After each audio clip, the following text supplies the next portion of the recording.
Hello everyone, कैसे हैं बेटा आप सब। आई होप सबकी पढ़ाई स्टार्ट हो गई होगी फिर से।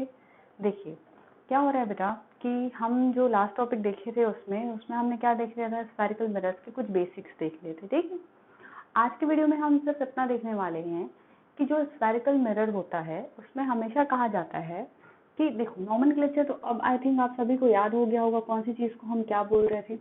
इतना तो आप सबने पढ़ ही लिया होगा, है ना। उम्मीद करूं कि आप सबने पढ़ लिया होगा, बहुत अच्छी बात। अब देखो ये वाला पॉइंट क्या कह रहे थे, ये वाला पॉइंट पोल, ये वाला पॉइंट सेंटर ऑफ कर्वेचर, और इस पॉइंट को हम क्या बोल रहे थे बेटा, एफ यानी फोकस बोल रहे थे। ठीक है, अब देखो मैंने कहा था कि हम हमेशा एफ को मोस्ट ऑफ द केसेस में कहाँ लेते हैं, पोल और सेंटर ऑफ कर्वेचर के मिड पॉइंट पे, यानी यहाँ तक की डिस्टेंस को हम क्या बोलते हैं, स्मॉल एफ यानी फोकल लेंथ।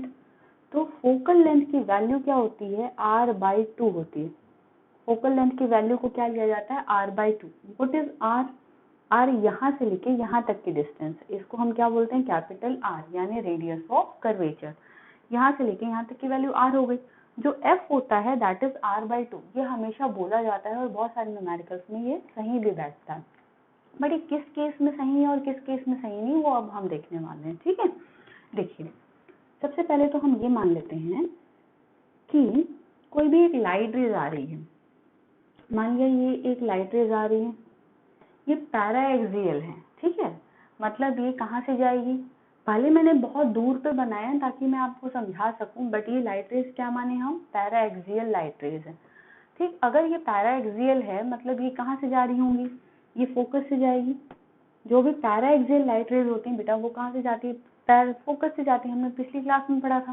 ठीक है, देखो तो ये आ गई फोकस से। सेंटर ऑफ कर्वेचर से अगर मैं इस स्फीयर के पार्ट को टच कर रहा हूँ तो ये वैल्यू क्या कहलाएगी, सेंटर ऑफ कर्वेचर क्या है, इस स्फीयर का सेंटर है। सेंटर ऑफ कर्वेचर याद करो, जिस स्फीयर का ये पार्ट होता था स्फेरिकल मिरर, उस स्फीयर का सेंटर को ही क्या कहते थे, सेंटर ऑफ कर्वेचर।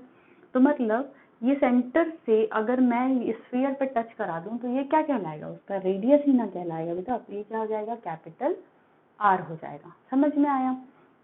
ठीक, अगर मान लिया ये वाला एंगल थीटा है, ये वाला एंगल क्या है, थीटा। देखो या तो ये मान लो थीटा एंगल पे इंसिडेंट कर रहा है, तो अगर ये इंसिडेंस एंगल थीटा है तो ये रिफ्लेक्शन है, ये इंसिडेंस है और ये क्या है, रिफ्लेक्शन है, तो ये एंगल भी क्या हो जाएगा मेरा, थीटा। ये थीटा है तो ये वाला एंगल भी क्या हो जाएगा, थीटा हो जाएगा। ठीक है, अगर मैं फोकस से यहाँ पे, ये देखो ये ट्राइंगल बन रहा है, अगर मैं फोकस से यहाँ पे परपेंडिकुलर ड्रॉप कर दूं, ठीक, अगर फोकस से यहाँ पे क्या ड्रॉप कर दो आप, परपेंडिकुलर ड्रॉप कर दो, तो क्या हो जाएगा, ये वाली जो लेंथ है वो इक्वल दो पार्ट्स में डिवाइड हो जाएगी, है ना। थोड़ा बहुत ज्योमेट्री पढ़ो ना बचपन में, जब भी ऐसा कोई हो, ऐसा ट्राइंगल हो जिसमें दो एंगल इक्वल हो जाएं, ये दोनों साइड भी क्या हो जा रहे हैं, ऑलमोस्ट इक्वल हो जा रहे हैं, तो जब आप यहाँ से क्या करोगे, परपेंडिकुलर ड्रॉप करोगे तो वो क्या करेगा, बेस को दो इक्वल पार्ट्स में डिवाइड कर देगा। तो ये वाली वैल्यू हो जाएगी r/2 और ये वाली वैल्यू भी क्या हो जाएगी आपकी, r/2 हो जाएगी। तो ये भी r/2 और ये भी r/2। CF को मैंने मान लिया कि क्या है, CF is the x। CF मतलब यहाँ से लेके यहाँ तक की डिस्टेंस, उसको हमने क्या माना, x माना। अब हमें निकालना क्या है, हमें निकालना है फोकल लेंथ। फोकल लेंथ मतलब यहाँ से लेके यहाँ तक की डिस्टेंस। देखो ठीक, तो अब देखो ये मैंने पहले भी बोला था कि ये वाला जो कर्व होता है ये ऑलमोस्ट फ्लैट मिरर के जैसा ही होता है, तो मतलब ये ऐसा ही होगा, क्योंकि देखो पैरेलल जो रेज, पैराएक्सियल रेज ऐसी हैं, मतलब ये प्रिंसिपल एक्सिस हो गया, पैराएक्सियल रेज ऐसे आ रही है एकदम पास पास। तो भाई अगर ये वाला सेक्शन देखोगे तो फ्लैट सही दिखेगा, मतलब यहाँ से अगर आप परपेंडिकुलर ड्रॉप करोगे तो ये पॉइंट और ये P जो पोल है वो दोनों क्या होंगे, बहुत आसपास होंगे। ये देखो पास पास होंगे ना, अगर पैराएक्सियल, ये तो लार्ज से करके इतना डिस्टेंस दिख जा रहा है, जब लाइट रेज एकदम पास पास आती है प्रिंसिपल एक्सिस के, तो इस कर्वेचर में और इसके परपेंडिकुलर में, मतलब यहाँ से जब परपेंडिकुलर ड्रॉप करोगे वो, अब इसको ही सीधा बना दोगे तो ये दो, ये गैप चला जाएगा ना, सेम वैसी ही चीज है। ठीक है, तो आपका जो यहाँ से परपेंडिकुलर प्लॉट होगा, ये परपेंडिकुलर मैंने मान लिया M एन, ये पी, ठीक है। तो जो एम एन है that is equals to M P, जो मेरा वैल्यू है M N that is equals to M N P, ठीक है। अब देखिए एक्स निकालना है, एक्स निकालने के लिए हम कौन सा थीटा लेंगे, बेसिकली निकालना तो एफ है।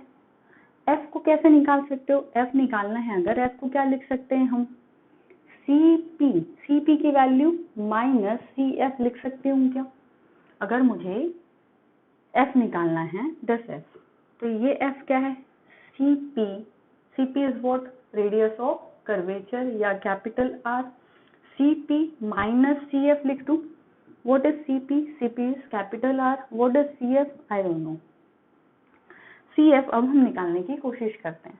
सी एफ देखो, ये मेरे लिए, अगर मैं ये वाला ट्राइंगल देखूं यहाँ वाला, तो ये मेरे लिए बेस है, परपेंडिकुलर है और हाइपोटेनियस है, आधार है, लंब है और ये क्या है, कर्ण है। तो क्या क्या पता है, आधार पता है और कर्ण पता है, तो कौन सा थीटा लो, आधार पता है, कर्ण निकालना है, कौन सा थीटा लेंगे हम, आधार और कर्ण के लिए कॉस थीटा। अगर हम लेते हैं क्या, कॉस थीटा, तो कॉस थीटा लोगे बेटा तो क्या है, कॉस थीटा क्या होता है, आधार बटे कर्ण बेस अपॉन हाइपोटेनियस, तो क्या हो जाएगा r/2 और x, ये आ गई वैल्यू किसकी, कॉस थीटा की, ठीक है। तो अब सी एफ की वैल्यू पुट कर दो, C F is equals to what, C F is equals to X, और x की वैल्यू यहाँ से निकालोगे तो क्या निकल जाएगी, r/2 कॉस थीटा। यहाँ पे भी वैल्यू पुट कर दो, यहाँ पे x है, इस वैल्यू को पुट करो, x की क्या हो जाएगा, r/2 कॉस थीटा। समझ में आई चीज। अब देखो इसको कॉस थीटा भी लिख सकते हैं या फिर डायरेक्टली मल्टीप्लिकेशन में सेक थीटा भी लिख सकते हैं। थीटा की वैल्यू जब बहुत ज्यादा छोटी हो जाएगी, थीटा की वैल्यू बहुत ज्यादा कम हो रही है, धीरे धीरे जैसे कम होती जाएगी, मतलब ये लाइट रेज कैसी है, पैराएक्सियल है, मतलब सोचो ये लाइट रेज नीचे आती जा रही है। अब जैसे जैसे ये लाइट रेज, देखो ये लाइट रेज बहुत पास है, अगर बड़ा किए हैं करके ये थीटा दिख रहा है, अगर ये लाइट रेज बहुत पास होती तो ये डिस्टेंस क्या होते जाता है, ये थीटा बहुत कम होते जाता। जब ये पैराएक्सियल है मतलब ये थीटा की वैल्यू क्या होती, बहुत कम होती है, ठीक। मतलब जब ये डिस्टेंस बहुत कम है, ये सेक थीटा की वैल्यू क्या होती है, ऑलमोस्ट 1 हो जाती है, भाई 0 हो जाएगी, थीटा की वैल्यू 0, ठीक है। तो उसके हिसाब से ये वैल्यूज क्या होती जाएंगी मेरे पास, ये वैल्यू जो ये थीटा है ये नेग्लिजिबल, ये वाला टर्म क्या हो जाता है, पूरा का पूरा नेग्लिजिबल हो जाएगा। मतलब जब ये डिस्टेंस क्या होगा, ये दोनों का डिस्टेंस क्या होता है, ये पैराएक्सियल रेज होती हैं, इन दोनों का डिस्टेंस बहुत ही कम होता है, तब ये थीटा की वैल्यू क्या होती जाती है, बहुत कम होती जाती है, और वो थीटा क्या होते जाता है बेटा, हमारा नेग्लिजिबल होते जाता है। मतलब जो वैल्यू आती है वो क्या आती है, r-r/2 that is equals to r/2। उस समय हम फोकल लेंथ को क्या लेते हैं, r/2 लेते हैं, ठीक। अब देखो फोकल लेंथ का एक्चुअल फॉर्मूला क्या कहता है, r-r/2 सेक थीटा। इससे आप क्या निकालोगे, फोकल लेंथ निकालोगे। बट अगर कुछ केसेस ऐसे हैं जिसमें हमें फोकल लेंथ किससे निकल जाएगा, डायरेक्टली r/2 से निकल जाएगा। अब उसको पहचानोगे कैसे, न्यूमेरिकल्स के टर्म्स में देखो, ठीक। कोशिश करना, मेरे पास अभी न्यूमेरिकल्स मैं नहीं करा रही हूँ, अगले वीडियो में हो सकता है हम न्यूमेरिकल्स लेके चलें, तब तक आप अपनी बुक में सर्च करिएगा, आपको अगर न्यूमेरिकल्स मिल जाए। देखो अगर क्वेश्चन में दे दे इस टाइप की वैल्यूज, मान लो ये लाइट रे ऐसे आ रही है, ठीक है, इसके लिए आपको रेडियस ऑफ कर्वेचर दे रखा है 8 metre, radius of curvature 8 metre दे दिया, और ये वाली जो डिस्टेंस है, ठीक है, ये डिस्टेंस आपको दे रहा है मान लो 6 मीटर। तो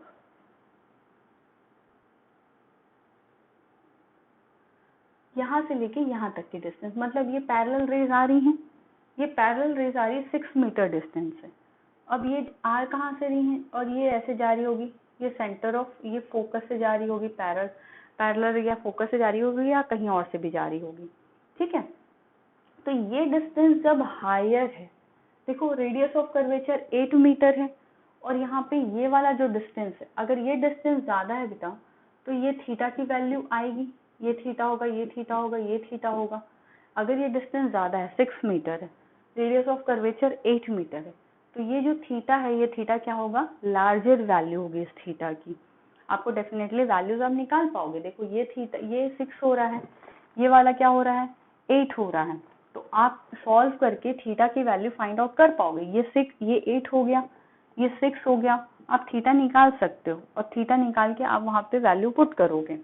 तो ठीक है, तो मतलब अगर मैं यहाँ पे ही 8 रख दूं बेस को और ये वाली वैल्यू क्या हो गई 6, तो हम सेक थीटा तो निकाल ही सकते हैं ना। सेक थीटा क्या हो जाएगा, ये वैल्यू और ये वैल्यू दोनों है आपके पास, तो यहाँ से आपको थीटा निकालना पड़ेगा, फिर वो थीटा आपको यहाँ पे पुट करना पड़ेगा।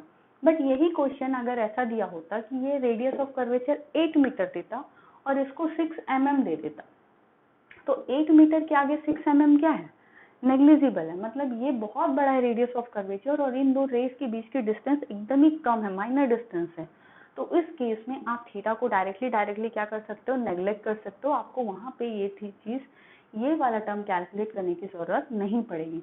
बट अगर वैल्यूज में ज्यादा डिफरेंस नहीं है, ठीक है, उस समय आपको वैल्यू यहाँ से निकालनी पड़ेगी कि s is equal to r minus r/2 sec theta से। समझ में आया? तो हम हमेशा फोकल लेंथ को r/2 के बराबर नहीं लेंगे। कौन से केसेस में लोगे, जहां पे सिर्फ पैराएक्सियल रेज होंगी, सिर्फ उसी केसेस में ही s इज इक्वल टू क्या लेते हैं, r/2 लिया जाता है। वैसे तो आपका सिलेबस बेस्ड होता है s is equal to r/2 वाले पैटर्न में ही, लेकिन कभी कभी जो मोस्ट ऑफ द केसेस में नीट वगैरह में अगर आपको कहीं वो घुमाना चाहते हैं क्वेश्चंस में, आपको वो यहाँ घुमाएंगे। ठीक है बेटा, तब तक और भी जो क्वेश्चंस हैं वो करते रहिए। Bye bye.